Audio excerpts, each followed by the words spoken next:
சிக்ஸ்த்தில் second டேர்மில் third lesson நம்மை சுற்றி நிகழும் மாற்றங்கள். நம்ம சுற்றி என்னென்ன மாற்றங்கள் நிகழும்? காலநிலை மாற்றங்கள்னால் ஒரு டைம் குளிர்காலமாக இருக்குது, ஒரு டைம் மழை காலமாக இருக்குது, ஒரு டைம் வெயில் காலமாக இருக்குது. இதுவும் ஒரு மாற்றங்கள்லாம். அடுத்து ஒரு செடி நம்ம பார்க்கும்போது சின்ன செடியாக இருக்கும், அது பெருசாக வளர்ந்து பெரிய மரமாக இருக்கும். அதுவும் ஒரு மாற்றமாக. நம்ம சுற்றி நிகழ என்னென்ன மாற்றங்கள் இருக்குது அப்படின்னு சொல்லி இந்த லெசனில் பார்க்கலாங்க.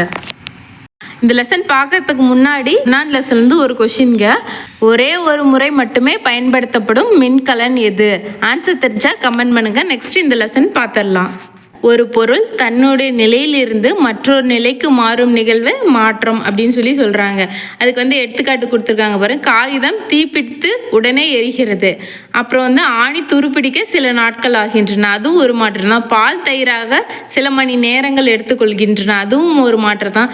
போது சில நிமிடங்களில் காய்கறி வெந்து விடுகிறது, அதுவும் ஒரு மாற்றம் தான். மாற்றம் வடிவம், நிறம், வெப்பநிலை மற்றும் இயல்பு போன்ற பண்புகளில் நிகழலாம். அப்படின்னு மாற்றங்களின் வகைகள் அப்படின்னு சொல்லி கொடுத்துருக்காங்க. மாற்றங்கள் சில மாற்றங்கள் இயற்கையாகவும் நிகழும், சில மாற்றங்கள் செயற்கையாகவும் நிகழும், சில மாற்றங்கள் இயற்பியலின் அடிப்படையில் நிகழும், சில மாற்றங்கள் வேதியியலின் அடிப்படையில் நிகழும். முன்ன பார்த்தோம், ஆணி துருப்பிடிக்கிறது ஒரு மெதுவான மாற்றம், காகிதம் தீப்பிடிச்சிடுவது ஒரு வேகமான மாற்றம். இதெல்லாம் பற்றி பார்க்கலாங்க. இப்போ கீழே அடுத்து மீள் மற்றும் மீளா மாற்றங்கள், இயற்பியல் மற்றும் வேதியியல் மாற்றங்கள், விரும்பத்தக்க மற்றும் விரும்பத்தகாத மாற்றங்கள், அடுத்து இயற்கையானது மற்றும் மனிதனால் ஏற்படுத்தக்கூடிய மாற்றங்கள். மெதுவான மாற்றங்கள் அப்படின்னு சொல்லி சொன்னும் போது அதுக்கு எக்ஸாம்பிள் பாருங்க. நகம் மற்றும் முடி வளர்தல் மெதுவான மாற்றம், பருவநிலை மாற்றம், விதை முளைக்கிறது, இதெல்லாமே மெதுவான மாற்றங்கள். வேகமான மாற்றங்கள்னா பலூன் வெடித்தல், கண்ணாடி உடைதல், பட்டாசு வெடித்தல், காகிதம் எறிதல், இதெல்லாம் வேகமான மாற்றங்கள். இதெல்லாம் ஒரு பேசிக்கானதுங்க, ஜஸ்ட் நம்ம தெரிஞ்சுக்கலாம். மீள் மாற்றங்கள்னா திருப்பி அதே நிலைக்கு வரும், அதுதான் மீள் மாற்றங்கள். தொட்டால்ஜெனிக் தாவரம்னா நம்ம ஒரு டைம் தொடும்போது அது சுருங்கிரும், திருப்பி அதே ஒரு பழைய நிலைக்கு வந்துடுது இல்லைங்களா, அதுதான் மீள் மாற்றங்கள். அடுத்து ரப்பர் வளையம் நீளுத்த, ஒரு ரப்பரை பிடிச்சி இழுத்தோம்னா அது நீளும், திருப்பி அதேயோட பழைய நிலைக்கு வந்துடுது இல்லைங்களா, அதுதான் மீள் மாற்றங்கள். மாற்றங்கள்னு சொல்லும்போது பால் தயிராக மாறுது, பால் தயிரானதுக்கு அப்புறம் திருப்பி பாலாக மாற்ற முடியாது, அதுதான் மீளா மாற்றங்கள். உணவு செரித்தல், மாவிலிருந்து இட்லி தயாரித்தல், இதெல்லாம் மீளா மாற்றங்கள். அடுத்தது இயற்பியல் மாற்றங்கள். இயற்பியல் மாற்றங்கள் ஒரு பொருளின் வேதியியல் இயல்பு மாறாமல் அதன் இயற்பியல் பண்புகளில் மட்டுமே மாற்றம் ஏற்பட்டால் அது இயற்பியல் மாற்றம். வேதி பண்புகளில் மாற்றம் ஏற்படக்கூடாது, இயற்பியல் பண்புகளில் மட்டும்தான் மாற்றம் ஏற்படுதுன்னு சொல்கிறாங்க. எடுத்துக்காட்டுது பனிக்கட்டி உருகுதல், உப்பு அல்லது சர்க்கரை கரைசலாக்குவது, ரப்பர் வளையத்தில் இழுத்தல், இதெல்லாம் இயற்பியல் மாற்றங்கள். நீரில் நடைபெறும் இயற்பியல் மாற்றங்கள். முன்ன பார்த்தோம், பனிக்கட்டி உருகுதல் ஒரு இயற்பியல் மாற்றம், அதில் எந்த வேதிவினையும் நிகழல. இப்போ இருமானி துருப்பிடிக்குதுன்னா அதில் வேதிவினை நிகழ்னா துருப்பிடிக்குது, அது வேதியியல் மாற்றம். இயற்பியல் மாற்றத்தை நீரில் என்னென்ன இயற்பியல் மாற்றம் நடைபெறுதுன்னு பார்க்கலாம். பனிக்கட்டியை வெப்பப்படுத்தும் போது நீராக மாறுதல், அதுக்கு உருகுதல், இதெல்லாம் பேசிக்கானதுங்க. நீரை வெப்பப்படுத்தும் போது நீராவியாக மாறுகிறது, அது ஆவியாதல்.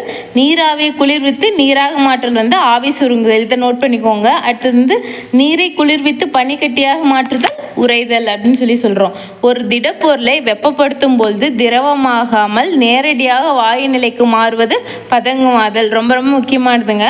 ஒரு திடப்பொருள் கற்பூரம் தான் ஒரு திடப்பொருள், எக்ஸாம்பிள் கொடுத்துருக்காங்க பாருங்க. அந்த கற்பூரத்தை நம்ம பற்ற வைக்கும் போது அது திரவமும் மாறாமல் நேரடியாக வாயு நிலைக்கு போகுது. அதே மாதிரி ஒரு ஐஸ் கட்டியை நம்ம வெப்பப்படுத்தோம்னா அது திரவமாயி அப்புறம் தான் வாயுவம் வரும். ஆனால் கற்பூரம் திடலிலிருந்து நேரடியாக வாயு நிலைக்கு மாறுது, அதுதான் பதங்கமாதல்.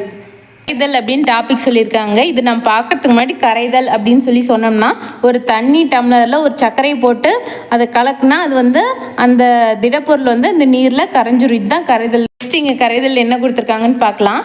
கரைப்பான் அப்படின்னு சொல்லினா ஒரு கரைபொருளை கரைக்கக்கூடிய பொருள் கரைப்பான் அப்படின்னு சொல்லலாம். கரைபொருள் என்பது கரைப்பானில் கரையக்கூடிய பொருள். கரைப்பான் இப்போ ஒரு டம்ளர், ஒரு தண்ணி, ஒரு ஸ்பூன் சுகர்னு வச்சுருக்கோங்க. இப்போ கரைபொருள் அப்படின்னு சொல்லி சொன்னோம்னா அந்த சர்க்கரை இருக்கு இல்லைங்களா, அதுதான் கரைபொருள், அதை தான் நம்ம கரைக்க போகிறோம். அடுத்தது கரைப்பான்னா எது கரைப்பான், எதில் நம்ம கரைக்கிறோங்க, தண்ணியில் கரைக்கிறோம், அப்போ நீர் கரைப்பான். அடுத்து அடுத்தது கரைதல். கரைதல் அப்படின்னு சொன்னால் நம்மளுக்கே தெரிஞ்சது தாங்க. ஒரு டம்ளரில் ஒரு உப்போ அல்லது சர்க்கரையோ ஒரு தண்ணியில் போட்டு நம்ம அதை கலக்குனா அது கரைஞ்சிரும். அதுதான் கரைதல் அப்படின்னு சொல்கிறோம். இங்கே வந்து என்ன கொடுத்துருக்காங்கன்னு பார்க்கலாம். கரைப்பான் அப்படின்னு சொல்கிறாங்க. கரைபொருளை கரைக்கக்கூடிய பொருள் கரைப்பான். அப்போ வந்து நம்ம ஒரு டம்ளரில் தண்ணியை ஊற்றி அதில் சர்க்கரை போட்டு கரைச்சோம்னா அந்த சர்க்கரை எதுலங்க கரையுது? தண்ணியில் கரையுது. அப்போ தண்ணி தான் வந்து கரைப்பான். கரைபொருள்லாம் எதுங்க? சர்க்கரை அல்லது உப்பு. அதுதான் வந்து கரைபொருள். கரைபொருள் கரைப்பானில் கரையும் போது கரைசல் உண்டாகிறது. கரைபொருள் என்னங்க? சர்க்கரை. கரைப்பான் நீர். அதில் வந்து கரையும் போது அது பேர் என்னங்க? கரைசல். கரைபொருள் ப்ளஸ் கரைப்பான் ஈக்குவல் டு கரைசல். அடுத்தது வந்து நீர் வந்து ஒரு பொது கரைப்பான். அது பெரும்பாலான பொருட்களை கரைக்கிறது. நம்ம பார்த்தது இயற்பியல் மாற்றங்கள். இப்போ பார்க்குறது வேதியியல் மாற்றங்கள். ஒரு பொருளின் வேதிப்பண்புகளில் மாற்றங்கள் ஏற்பட்டால் அது வந்து வேதியியல் மாற்றம் அப்படின்னு சொல்கிறோம். எடுத்துக்காட்டு மரம் எறிதல், சோளம் பொரிதல், வெள்ளி ஆபரணங்கள் கருகுதல், இரும்பு துருப்பிடித்தல். மாற்றங்களுக்கும் வேதியியல் மாற்றங்களுக்கும் உள்ள டிஃப்ரென்ஸ்.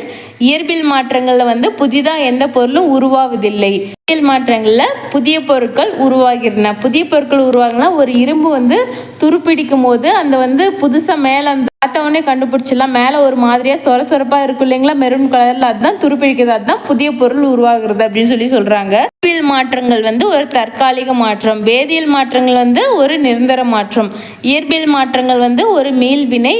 வேதியியல் மாற்றங்கள் ஒரு மீளா வினை. இயற்பியல் மாற்றங்கள் படிக்கும் போது ஒரு நீர்லேருந்து பனிக்கட்டி உருவாகுது, அது கரையுது, அதை வச்சு படிச்சுக்கோங்க. வேதியியல் மாற்றங்கள் வந்து இரும்பு கம்பி துருப்பிடிக்கிறது, அதை வச்சு படிச்சுக்கிட்டிங்கன்னா ரொம்ப ஈஸியாக இருக்கும். இப்போ வேதியியல் மாற்றங்கள் பார்த்திங்கன்னா இது வந்து ஒரு மீளா வினை அப்படின்னு சொல்கிறாங்க. இரும்பு துருப்பிடிச்சதுக்கப்புறம் அது ஒன்றும் பண்ண முடியாது, அதுதான் மீளா வினை.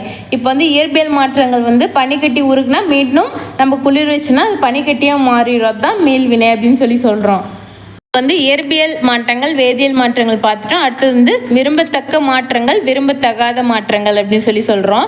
இங்கே பாருங்கள், படத்தில் 4 டயக்ராம் கொடுத்துருக்காங்க இல்லைங்களா. இதில் வந்து எது விரும்பத்தக்க மாற்றங்கள் விரும்பத்தகாத மாற்றங்கள்னு பார்த்தோம்னா காட்டுத்தீ வந்து மனித வாழ்க்கையை கெடுத்துரும், அதனால வந்து அது விரும்பத்தகாத மாற்றங்கள். அடுத்து பழம் அழுகிட்டு அது சாப்பிட முடியாது, அதுவும் விரும்பத்தகாத.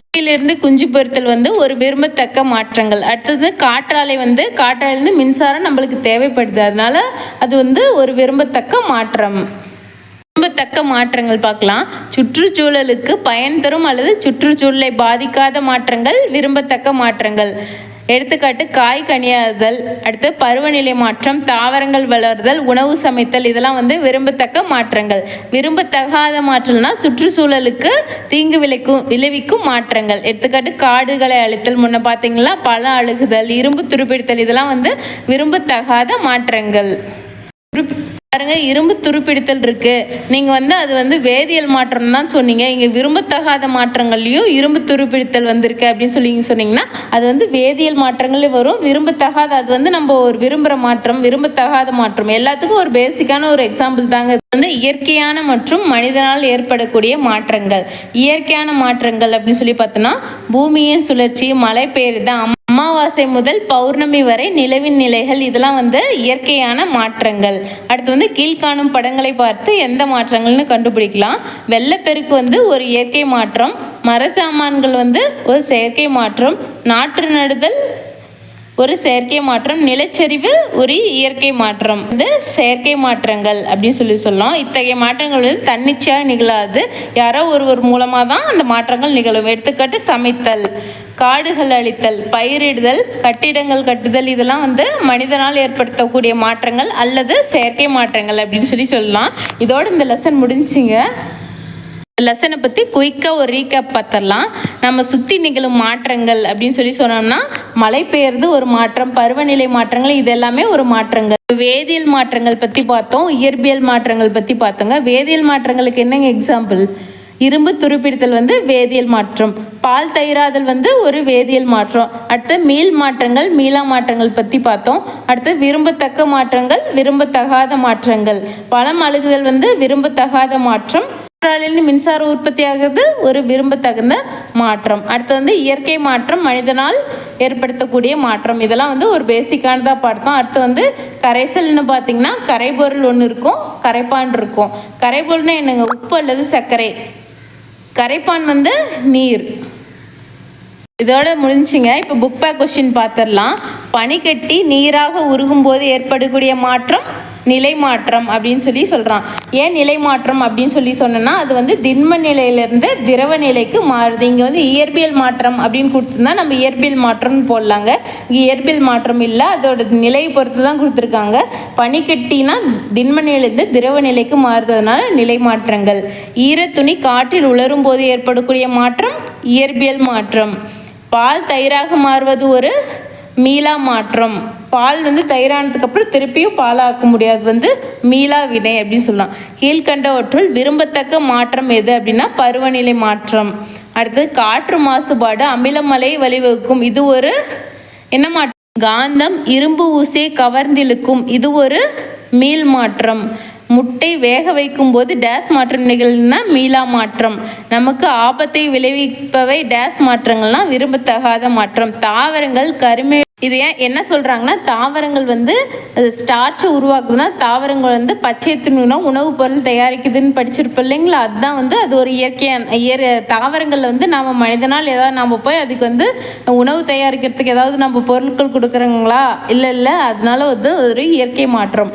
அடுத்தது பட்டாசு வெடித்தல் வந்து ஒரு வேகமான மாற்றம். விதை முளைத்தல் வந்து ஒரு மெதுவான மாற்றம். குழந்தைகளுக்கு பற்கள் முளைப்பது ஒரு வருஷத்தில் முளைக்குங்க, அது ஒரு மெதுவான மாற்றம். தீக்குச்சி எறிவது ஒரு மீள் வினை அப்படின்னு கொடுத்துருக்காங்க, தவிர அது ஒரு மீனா வினை. அமாவாசை பௌர்ணமியாக மாறும் நிகழ்வு மனிதனால் ஏற்படுத்தக்கூடிய மாற்றமா? அது ஒரு இயற்கை மாற்றம், இதுவும் தவறுங்க. உணவு செரித்தல் என்பது ஒரு இயற்பியல் மாற்றம், தவறுங்க, இது வந்து ஒரு வேதியியல் மாற்றம். உப்பை நீரில் கரைத்து உருவாகும் கரைசல். நீர் ஒரு கரைபொருளா? நீராக கரையுது, உப்பு தான் கரையுது, அதனால இது வந்து தவறு. நீர் வந்து ஒரு கரைப்பான். அடுத்து பால் தயிராதல் வந்து ஒரு மீளாவினை. மேகம் உருவாதல் ஒரு மீள்வினை. ஒளிச்சேர்க்கை வந்து ஒரு இயற்கை மாற்றம். நிலக்கரி எறிதல் மனிதனால் உருவாக்கப்பட்ட மாற்றம். குளுக்கோஸ் கரைசல் வந்து மீள் வினை. உணவு செரித்தல் மீளா வினை. உணவு சமைத்தல் விரும்பத்தக்க மாற்றம். உணவு கெட்டு போதல் விரும்பத்தகாத மாற்றம். தீக்குச்சி எறிதல் மீளா வினை. பூமி சுற்றுதல் மெதுவான மாற்றம். இதோட இந்த லெசன் முடிஞ்சுங்க. நெக்ஸ்ட் லெசனில் பார்க்கலாம்.